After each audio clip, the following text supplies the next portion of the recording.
in San Francisco. So now we'd like to talk about sway in foxtrot. Okay, so far we've talked about swing, which we use for power across the floor, rotation, which then redirects our power to the right or to the left. So now if we combine those two things together, we need sway for balance and control at the top of these steps. So the sway is the inclination towards the inside of the turn.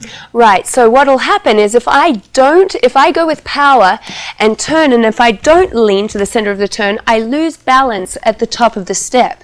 So I need to lean to the center of the turn so that I have balance at the top, so I'm able to stand up and not fall to the outside of the turn. One thing to be aware of is that when we're in our dance position and we sway to the side, we actually want to be careful that we don't break our side. If I kept my arms totally perpendicular to my spine, as I inclined my spine, as I swung my hip to the side, then my arm would be aiming down towards the ground. What we want to do to alleviate that is we want to make sure that we have one arm parallel with the ground and we allow the other arm to actually shape with the hip. So, for example, if we were swinging out to the right hand side, so the right hip swinging out, then my right arm is going to mirror the swing of the hip out to the side. The left arm, rather than going parallel with my right arm and pointing down towards the ground, which would represent a broken side, I'm actually going to keep that parallel to the floor, and we're going to call that our high jump arm. The high jump arm, because in the Olympics, when they do the high jump, they use the Fosbury flop, they actually go backwards over the top of the high jump bar.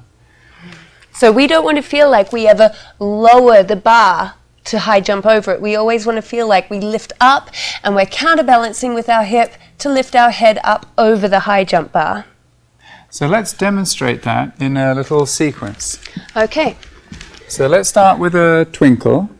So on the twinkle, what's going to happen is I'm going to stretch up through my right side, because we're going to go out into promenade. So my right hip's higher, so my right arm is the shaping arm, and my left arm is the high jump arm. So you notice we didn't tip the left side down. Now we'll come out, we'll go into an open right, and we're going to switch sides. So now my right arm is the high jump arm, and the left side is the shaping arm.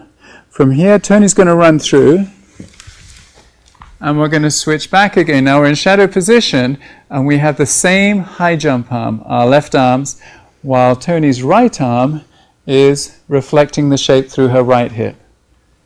So it's important to feel like when you're going into your sway that you have a stabilizing side, and that is your high jumping side. And then the other side, you can feel free to lift that up and over, but don't feel that you ever drop the high jump bar, because that means that you've got broken sides going on.